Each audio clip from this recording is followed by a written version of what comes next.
Alhamdulillah saya ucapkan terima kasih kepada KONI Kabupaten Jepara dan pemerintah Kabupaten Jepara. Selamat dan sukses atas peraihan 5 besar Porprov Jateng 2023 bagi Kabupaten Jepara. Dan Jepara masuk 5 besar, ini sebuah prestasi yang membanggakan dan perlu dipertahankan. Sehingga memperoleh 44 medali emas. Ini merupakan suatu capaian yang luar biasa. Dari Porprov tahun sebelumnya hanya 19 emas menuju ke 44 emas. Dan ini merupakan sejarah yang gemilang bagi Kabupaten Jepara.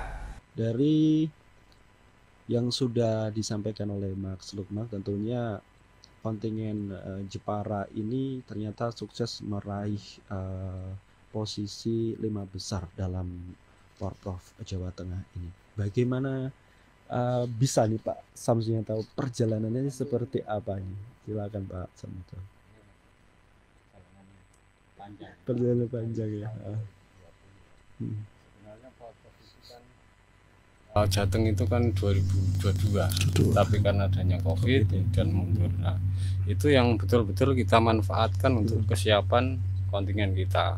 Nah, kita ini awalnya Mas target 50 itu banyak diguyu.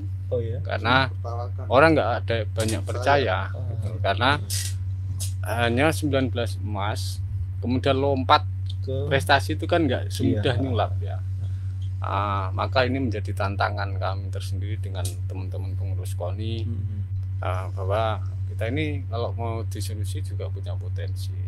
Nah, kalau 2018 kita ranking 10, itu medalinya emas itu 19, kemudian peraknya 17 dan perunggu 25, jadi total 61. Nah, yang sekarang ini alhamdulillah ini sukses bersama lah, tidak hanya sekedar KONI kan hanya koordinator saja pembinaan. Itu di dalam koordinator ada perjuangan dari teman-teman cabang olahraga, atlet dan pelatih, official semua. Alhamdulillah ya, modalnya ini kita punya tim yang kompak gitu Mas. Ya, jadi kalau sekarang ya komitmen kami di awal itu memang harus naik 100%. Jadi kalau 1938 alhamdulillah Allah Ta'ala ngasih lebih, ini jadi 44. Nah, dari total medali juga kalau dulu 61, sekarang 122. Artinya dari sisi capaian global juga naik 100%. Nah, ini mulai tahun 2020 saya jadi ketua KONI ya. Saya ingat saya mulai ini dihadapkan dengan beberapa cabang olahraga yang mungkin non sewu serba banyak kekurangan, terutama tempat latihan, peralatan. Akhirnya dalam waktu setelah saya jadi juga waktunya nggak panjang, maka udah ini peralatan dan tempat latihan aja dulu kita selesaikan. Nah, termasuk ada pentan itu fondasinya di awal-awal tahun saya itu, dan sekarang katanya Porprov itu menjadi lapangan terbaik di Jawa Tengah. Nah, termasuk voli pantai dan beberapa kemudian squash, fitness center itu yang mencoba kita dan teman-teman bela diri. Itu pada waktu itu saya bupatinya masih Pak Andi, saya maju ke Pak Bupati. Pak, ini teman-teman cabur ini daripada ini hanya non sewu untuk satu lapangan tenis, lapangan indoor, dan non sewu tidak banyak dari sisi pembinaan ya, tidak banyak memberikan prestasi. Ini ada beberapa banyak, ada tinju, gulat, karena saya juga dapat keluhan gulat itu dulu di SD ini dan bocor. Nah, maka sekarang tahun itu kita kumpulkan jadi satu, ada taekwondo, ada gulat, ada muang wushu, ada muang thai, ada tinju, dan ada squash jadi satu. Nah, kemudian tahun kedua itu ya saya ngambil keputusan yang agak kontroversi. Saya ambil reshuffle karena saya melihat beberapa pengurus ini non sewu tantangan ke depan dengan visi yang hari ini teman-teman miliki ini masih jauh, maka dengan terpaksa saya harus mengambil kebijakan tata ulang, dan alhamdulillah pengurus-pengurus sekarang itu non sewu, muda-muda dan memang latar belakangnya guru olahraga mayoritas. Itu menjadi kekuatan tersendiri di dalam menggerakkan pembinaan. Nah, kemudian bagi cabang olahraga tahun 2021 kami juga melakukan penyehatan organisasi cabang olahraga, karena awal-awal cabang olahraga itu ya non sewu, kadang satu dengan yang lain ini enggak sinkron, dan ini mengganggu proses pembinaan. Nah, maka penguatan peraturan organisasi di KONI, kemudian cabang olahraga agar pembinaan jalan, ya di dalam peraturan kami wajibkan harus memiliki klub anggota, tidak boleh perorangan. Dan kalau yang sekarang ini mau daftar harus punya anggota, nggak bisa terus kemudian daftar nggak punya anggota, yang penting dapat dana pembinaan. Sekarang udah nggak bisa lagi, karena aturan betul-betul kita tata. Kemudian dari keanggotaan, agar organisasi itu sehat itu kan perlu keterbukaan. Nah, maka kami dorong juga setiap awal tahun, teman-teman saya dorong rapat kerja ini harus dilakukan melibatkan anggota klubnya dan pengurus, dan agar dapat anggaran berapa, programnya apa, betul-betul terdokumentasi dan menjadi tujuan bersama. Kemudian juga berkaitan dengan penguatan SDM pelatih dan wasit. Kita beberapa kali memberikan fasilitasi pelatih cabang olahraga bagaimana membuat laporan baik teknik, taktik di dalam mengawal atlet kita. Kemudian juga kita bekali juga atlet pelatihan fisik, karena hampir semua itu cabur-cabur itu yang dikejar itu pelatih teknik saja. Dan mulai kemarin itu satu cabur itu saya berikan kesempatan untuk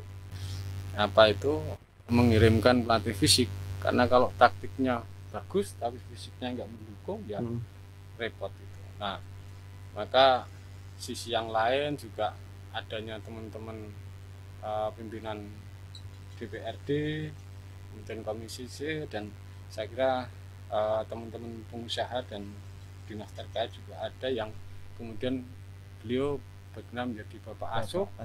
Sekaligus juga menjadi penanggung jawab pembinaan. Maka satu contoh kayak karate Mas Haris ini kemarin dapat juara umum.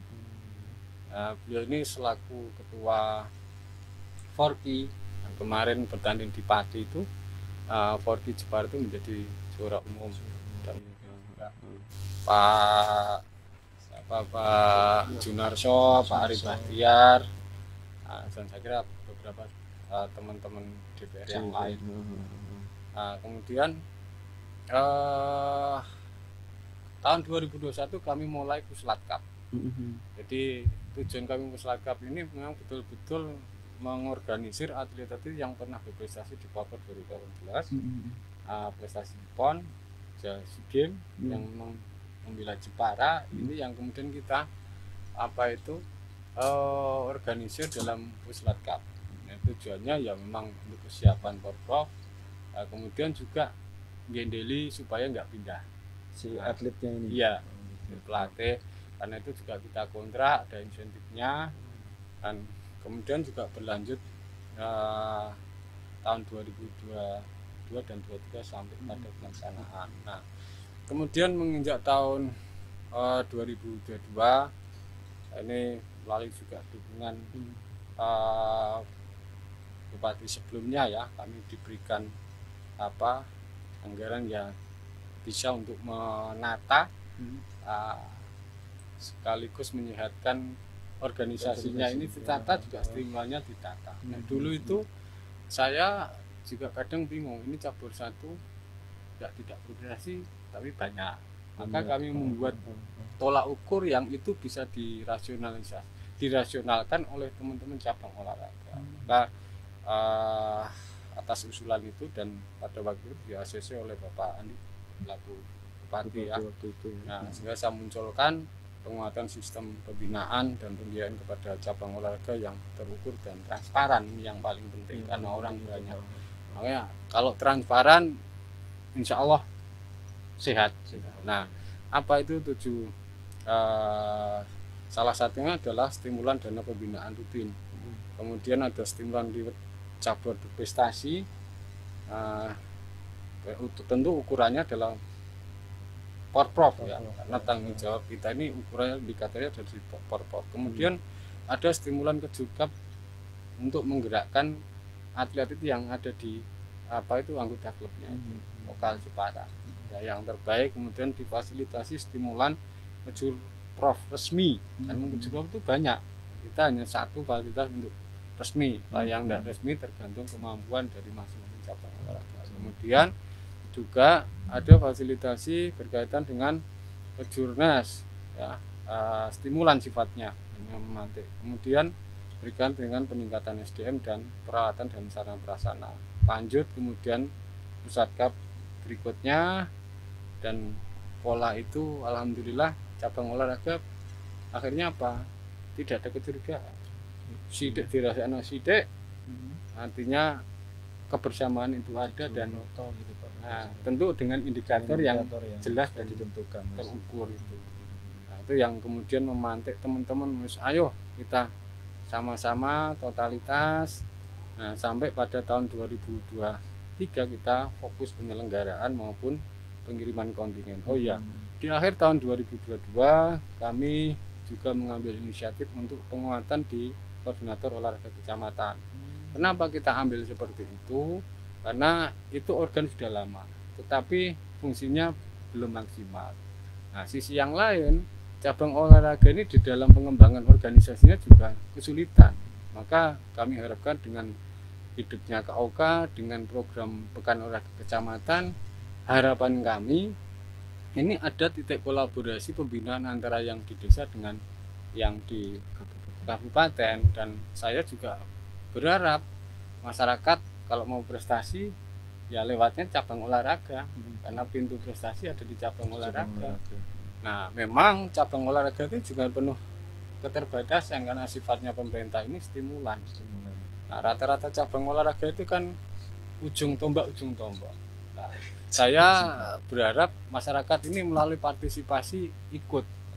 Nah, ini non sewu sebagian kan saya dapat apa gitu. Padahal ini cabang olahraga ini memang patungan untuk menghidupkan prestasi pembinaan.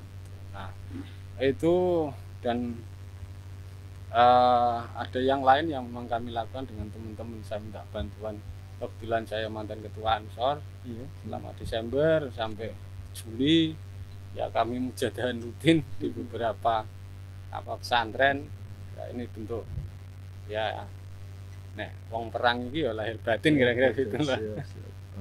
Dan ini mohon doanya karena Pekan Olahraga Kecamatan yang tadi untuk memantik pembinaan di desa agar komunitasnya ini bisa nyambung dengan pembinaan di cabang olahraga ya melalui Pekan Olahraga Kecamatan. Dan ini yang baru jalan saya dapat konfirmasi itu di Karimun Jawa tanggal 28. Nah, kecamatan yang lain yang sebenarnya sudah kita fasilitasi sampai hari ini belum ada yang